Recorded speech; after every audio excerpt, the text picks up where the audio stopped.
The following talk was given at Mile High Church in Lakewood, Colorado.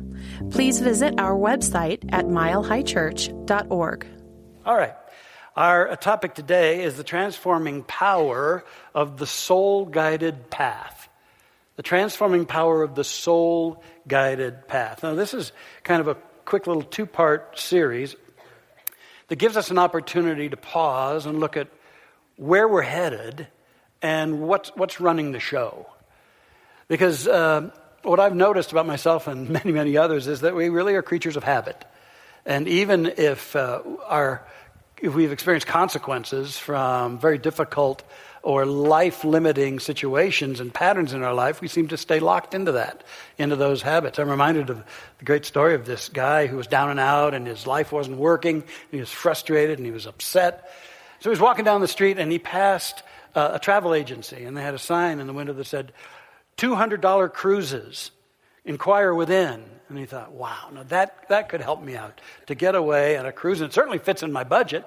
I'm going to go for it. So he went inside and he asked about it and he filled out the paperwork. And as he was doing that, somebody came up from behind him and knocked him unconscious. They took him and sent him down a chute into a rowboat. And that rowboat was pushed out to sea.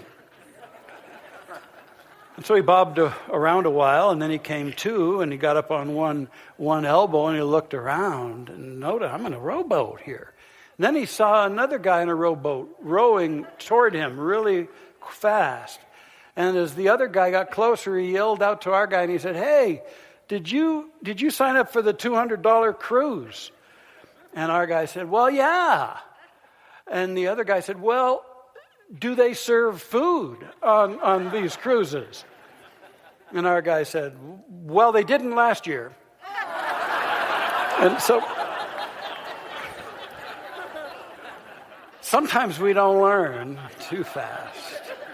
But what I will tell you is that there are a lot of other examples of those who have sensed something deep within themselves and have veered off of the standard way, have veered off of what seemed like the direction of their lives onto a different path, perhaps their own personal road less traveled.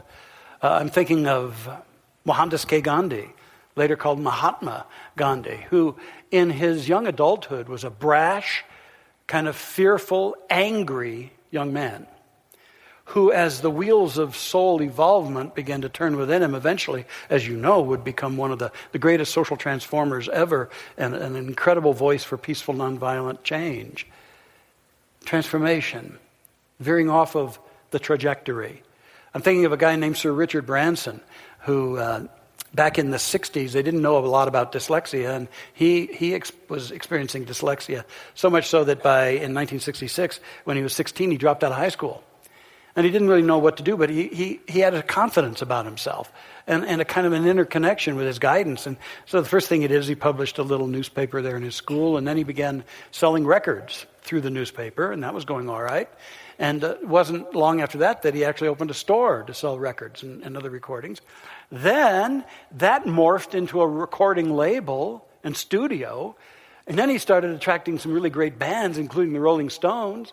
And then he went from that into transportation, into airlines and into trains and then into cell phones and on until he had 400 companies, and he's now a billionaire. And he had no plan, but he did have a connection. And he kept on that path of what was being revealed within him. Then there's this wonderful lady that we've had speak here several times, Anita Moorjani. And Anita found herself in her midlife riddled with cancer throughout her entire body. She was in very, very critical condition.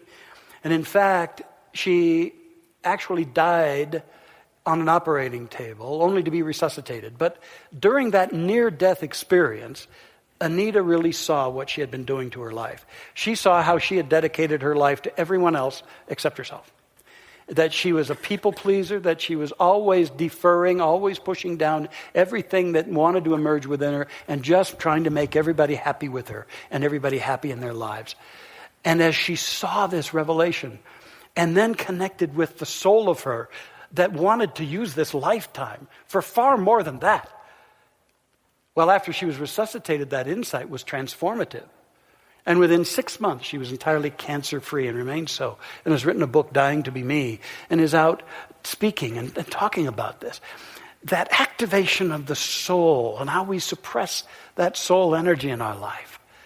Oh, and I'm reminded of Helen Keller, the great Helen Keller, who was this rageful, lost young girl, and then the grace of Anne Sullivan, who connected her to her awareness and even to her spirit, so much so that she became one of the most brilliant women of her time and a mystic at hand. That woman who would say, life is either a daring adventure or nothing. Yeah, the trajectory doesn't have to pull us. We can veer off of that if something within says, that's my path. So here's the key in all of this. We are all a part of the kingdom of ever-expanding good. The kingdom of ever-expanding good. Jesus called it the kingdom of heaven, and he said that kingdom of God is within you. We're a part of this kingdom. And this kingdom is a field of infinite divine intelligence and purposeful unfoldment of life. That's this kingdom. And we're a part of that. Now, what if we discovered and really connected with that essence of our being that is part of this omnipresent kingdom of ever-expanding good? Discovered and connected with that part of us that is intrinsically and eternally whole, peaceful, powerful, and wise beyond all measure, wise beyond all measure. And what if we abandoned ourselves to this soul initiative, abandoned ourselves to it, so that it expressed through us? What might our lives become were we to embrace the soul-guided path for ourselves? What might our lives become? Now, this essence of being that I'm speaking about is very often called the soul, or the spiritual self, the higher self, the true self. Call it whatever you choose. And this soul of us is so incredible. But the thing is, we forget about that. And so many seem to have fashioned their whole lives about striving to become. Striving to become. Have you ever felt that way? I've got to become. I'm not enough yet, so I've got to become more. I've got to become better, more accepted, more accomplished, more powerful, more loved. And so we press and struggle to be that, coming from this foundation of not enoughness. When the truth of the matter is that the soul of you and me is absolutely spectacular. And it cannot be improved upon. And I think our biggest job, get out of the way. And let it have its way with and through us. Our founder, Ernest Holmes, he said we should never lose sight of the fact that the soul is on the pathway of an endless and ever-expanding experience, and that only by expansion can it evolve. How are we doing with that? That giving of expansive opening to the soul of us. That, like the acorn at the heart of the oak, knows how to become majestic. If we'll let it, if we'll allow it. So in all of this, the biggest problem is that we're not taught that there's that divinely ordained life of us that is already imbued with intelligence and love and is always whole. We're not taught that. So what we set about doing as we become more conscious of our lives in our youth is we start fabricating an image of ourselves, our self-image. And we weave this tapestry of a sense of self out of information from around us, from our source figures, and also from all of the judgments that are laid upon us, the brands that are cast upon us by others and by ourselves. And so we weave this tapestry, and then we turn over the reins of our lives to this invented self. Not our authentic self, but this invented self. And this invented self is what tries to aspire to things in life to feel good about ourselves. Because in most cases, this egoic self believes we're intrinsically unworthy and inadequate. And so our life path becomes, how can I be impressive? How can I be better? How can I become? When in fact we're already designed to be. And it's about releasing what the poet called the imprisoned splendor. I'm going to quote a lot today from a wonderful writer, Michael Singer, and this week mostly from his book, The Untethered Soul, although he has a new book out called The Surrender Experiment, which is powerful as well. Listen to these words. You will never find yourself in what you have built to define yourself. Now let me say that again. You will never find yourself in what you have built to define yourself. You're the one who's doing the building. See, we want to get beyond what we have invented to that co-creative life and consciousness, that spirit, that soul that we really are. So what's been in charge in your life, really? What do you turn to for your guidance? I've always loved the story of the guy who had finished a Chinese a dinner at a Chinese restaurant. He opened his fortune cookie and it said, "You're a poor, pathetic, gullible fool who seeks advice from bakery products." Where do you turn? Hopefully to more than a fortune cookie, I would hope. And then I love the old Zen story of the guy who's on a horse, and that horse has taken off and is running frantically. And a friend of his is by the side of the road, and he yells out, "Where are you going?" And the guy on the horse said, "I don't know, ask the horse." And that's so true for the rest of us. What impels you? What's impelling you along a certain trajectory? And is it authentic? Is it soulful? Or is it trying to serve something else? What's impelling you? Is it the impulsion of the ego and the intellect? Is it a whole lot of plans you think are what your life is about, and yet something in your heart disagrees?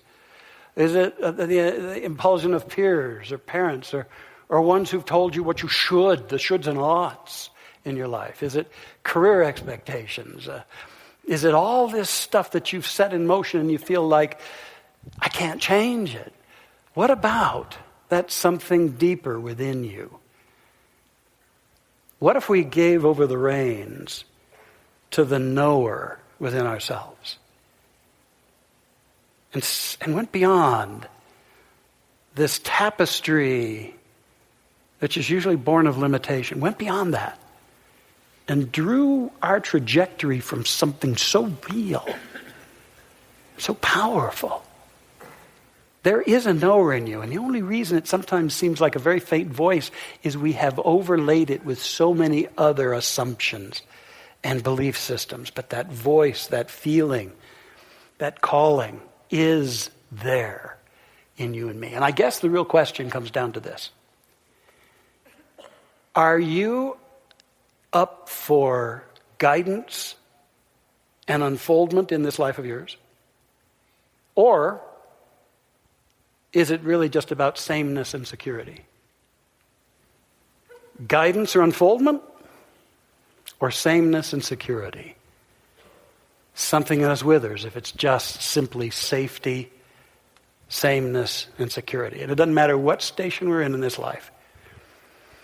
That acorn of the soul wants to sprout even more. So I want to offer you some of the ways that I think we can get back in touch. That we can do what this first part is really about, and that's fostering illumination. Illuminating ourselves to the truth of our being. That we're spiritual beings. We're in this world, but we're not of it. We're of that which is all intelligent, all loving, all powerful, and it seeks to unfold by means of us. We can get back in touch with that and begin to really walk a soul-guided path. And to remember these, just remember the letters of soul, and you guessed it, they'll all start with these 4 words. It's all about stilling, opening, untethering, and leaping. Let's start with the first one, stilling. In the Bible it says, be still and know. It's like what we get to do when we finally stop listening to all the invented voices in our heads and we get still. And we come in to the presence of the knower. Be still and know that I am God. Be still and connect with that I am essence of you, which is the spirit of you, the God in you. Be still and know that. That's reconnecting with your essence. When Jesus and the gang would get kind of up to here with the human condition in the world, they'd have to do what we all should do a whole lot. He would say to them, let us get thee apart a while. And he would take them away, and they'd go to the desert or to a mountain or onto a boat on the sea. And there they'd get still, reconnect, re-empower themselves. And I also love it when he said, put out into the deep and let down your nets for a catch. Well, if there's anything that you do during this series, I would say put out into the deep of you and put down your nets to catch a greater expression of yourself, catch a new idea, catch a true soul leading for your life. Even if it flies in the face of everything that's currently going on, put your nets down deep. Michael Singer, deep within us there is a direct connection to the divine. There's a part of our being that is beyond the personal self. You can consciously choose to identify with that part rather than with the psyche or the body. When you do this, a natural transformation begins to take place within you. You naturally begin to center more and more on the spiritual part of your being. And you do this not by reaching for spirit, but by letting go of the rest. What he means is letting go of the fabrications, letting go of the assumptions and the misguided ideas. Be still and know. I think the greatest thing that we can do in this lifetime is surrender to and embrace our soul-guided path. And to acknowledge, and it's a humbling acknowledgement, but to acknowledge that our intellect and our reason really don't know how to guide our life to the highest. Now, they're useful tools in navigating the world. But hear me, your mind and your intellect really doesn't know how to guide your life along the highest path. But the soul of you does. The soul of you does. And it's an incredible thing when in this life we get still enough and all of a sudden we get it. Okay, this is the path. This is what I want about. This is what I've been denying, but now I'm going to own and see where it takes me. In Proverbs, it says, the mind of man plans his way, but the Lord directs his steps. And I like that. It's like our minds create a plan, and yet it's the higher self that takes us the real path. The Lord directs a path. So in many respects, to walk the soul-guided path, you've got to be out of your mind. In a very positive way. Using the mind as a tool, but it's not the leader of your life, your heart and soul. They're the leaders of your precious, beautiful life. Or, as I like to say, it's about being nuts, which is the acronym for never underestimating the spirit in your life. Never underestimating the soul of you. So it's about stilling, first of all, and then opening. Opening. This is moving into a space of giving permission to your deepest life, that it's bringing it out of hiding. It's like Anita Morjani saying, I'm open to my soul now. I've denied it most of my being. I'm going to open to it and see the wonders it creates. It's moving into that yes. More than anything, this opening is about moving into the transformational energy of change. You know, change is not the great demon our fearful ego thinks it is. Change is the harbinger of evolution. It's the catalyst for evolution. And actually, it's our greatest friend. Though the fearful part of us, again, wants to opt for sameness and security. Change is so powerful. Let me tell you about a wonderful guy in this church who gave me permission to write about him in my book. And I want to tell you his story. His name's Bob. And Bob came from a whole lineage of men in his family who were in the military service. And again, he let that tradition be his trajectory for his life initially. And he decided, well, that's what I'm to be. And so his goal was to get into West Point, but he had some physical problems. He couldn't pass the eye test. He was underweight. He had flat feet, and he had a heart murmur. But he was young, and he decided to overcome all of that. And so he did a whole bunch of practices. He would practice picking up marbles with his toes to strengthen and arch his feet. He did eye training tests, practices. He drank a pint of cream a day and then worked out with weights all day. And the heart murmur vanished, and I'll be darned, he passed the test. And he was admitted to Virginia Military Institute for a year, and then he entered West Point. Then he graduated with honors from West Point, and he then went on to do the rigors of ranger training. He became a ranger and a paratrooper. His initial assignment was to set up ranger bases in Vietnam, which he did for about 6 months. And then he was shipped to Hawaii for a time. And he says that an epic thing happened to him. He and his buddies there in Hawaii were going to go see the movie The Longest Day, which is the story of the D-Day invasion. And they'd all bought their tickets. But all of a sudden, something came over him. And Bob couldn't go in. He couldn't. And so he told his buddies to go in and enjoy the movie. And he sat down on the curb and he had this epiphany. All of a sudden, that soul that had been held down broke out, and he said, this isn't the life I want. The soul of me wants. This is not it. I don't want to be in the military. I'm not interested in war. I'm interested in peace. I don't want to be any part of this. What a crisis it was, and yet at the same time, it was an enormous opening for him. He couldn't turn back. A couple of months later, he finally arranged for his honorable discharge, and he got out. But then he didn't know what to do. And sometimes on the soul path, you don't know. But and for a time he grieved, and he got angry with himself. He even momentarily thought he might re-enter the military. But he just kept on walking. Finally, he was hired by IBM, and that's where he learned a lot of business skills that he now uses in a very successful business consulting career. And the very day he was hired, another lady was hired, and they became friends, and she introduced him to metaphysics, to the Seth materials, to A Course in Miracles. And then in the early 70s, he found Mile High here, and it all came together. And he's been a wonderful leader here at Mile High. He is living a spectacular life. He's written a book, a very spiritually oriented book, and it's all because he was willing to open to the authentic soul and its authentic path for him. It took tremendous courage, and it wasn't always easy. But the soul knows how.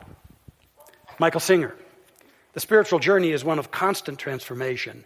In order to grow, you must give up the struggle to remain the same and learn to embrace change at all times. Stilling, opening. Thirdly, untethering. To start letting go of and releasing the attachments we have to old plans, old agendas, old ways of being. To release, to let go, and to acknowledge that it's time to let go of control. Any controllers at all in the room? Oh, don't sit there looking pious at me. I know. We all do that. To untether from that. There's a story out of the American Revolution. In the days of the American Revolution, this guy was so paranoid, afraid that the British were going to overrun his village, that he concocted a plan, and he hid a rowboat in the rushes. Then one night he heard the call, the British are coming, and he enacted his carefully executed plan. He rushed out of the house, he rushed out to the seaside, and he got into his boat, and he started rowing frantically. It was a dark night, a foggy night. In fact, he couldn't even see his hand in front of his face, but he rowed and he rowed with great courage. And he rowed all night to the point of exhaustion. Well, finally, the light dawned and the fog lifted. And he was shocked to discover that he hadn't gone anywhere. He had forgotten to untie his boat from the mooring. And I thought, I think I've been there a few times. What do you need to let go of? You can have these great dreams, but you gotta untether so that you can do the final thing. To leap. Stilling, opening, untethering. And there comes a time for leaping. Really going forward into what is sometimes the great unknown. But your soul is calling you there. And so you get to go. And it's like the great improv expert Del Close said. He said, fall, then figure out what to do on the way down. And sometimes you got to leap and let it unfold. Let me tell you about a man that I love to the core of my being, and he's our minister emeritus in memoriam, Dr. Fred Vogt, H. Fred Vogt. If you didn't get to know him, if you haven't been around long enough, he was an incredible guy. Here's a picture of Fred. Wonderful man. He was like a father to me. He nurtured me in the ministry. A dear, dear friend through all his years while here. He told me some stories about his life. Now, he too was on a trajectory in the ministry because his dad and his dad's dad had been ministers. So he assumed that's what he had to be or should be. So he, early in his life, became a Nazarene minister, Church of the Nazarene minister, which is a very traditional Christian denomination. And he did that for about 13 years. But he said, you know, Raj, about the last 3 years of that, something began to move in me. And I was in spiritual crisis. And he said that there are times I would get everybody out of the church after our Sunday services. I'd lock the doors, and I'd go back into the sanctuary. And I'd fall in the steps leading up to the altar area, and I'd just weep, and I'd cry. And I'd shout out, God, I don't believe this. What am I going to do? I don't believe what I'm telling these people. I can't tell them anymore that they're no good, that they were born sinners. I can't tell them anymore they got to fear God. And if they don't shape up, they're going to hell. I can't tell them this anymore. And this crisis came up in him.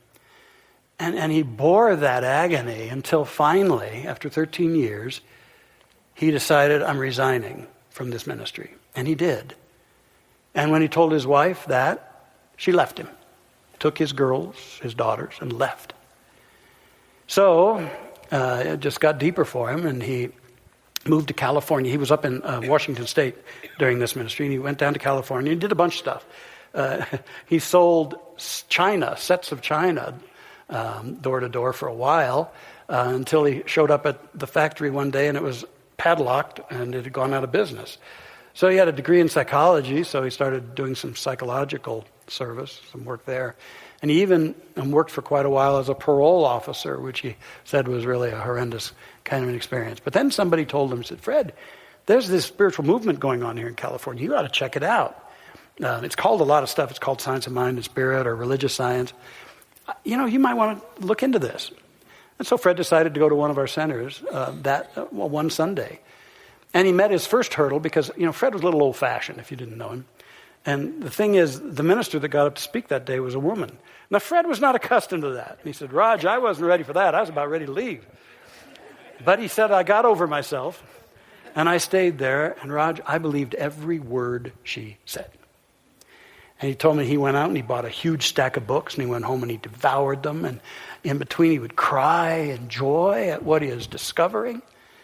And he started studying this stuff, and he got himself credentialed in this ministry. Then he came out here to Denver, and that's the only church he ever served. And he took this church from about 300 people over in the Lake Ridge Theater to a couple of thousand and built the Vogt Center there. And you might say, well, boy, that was a rough go.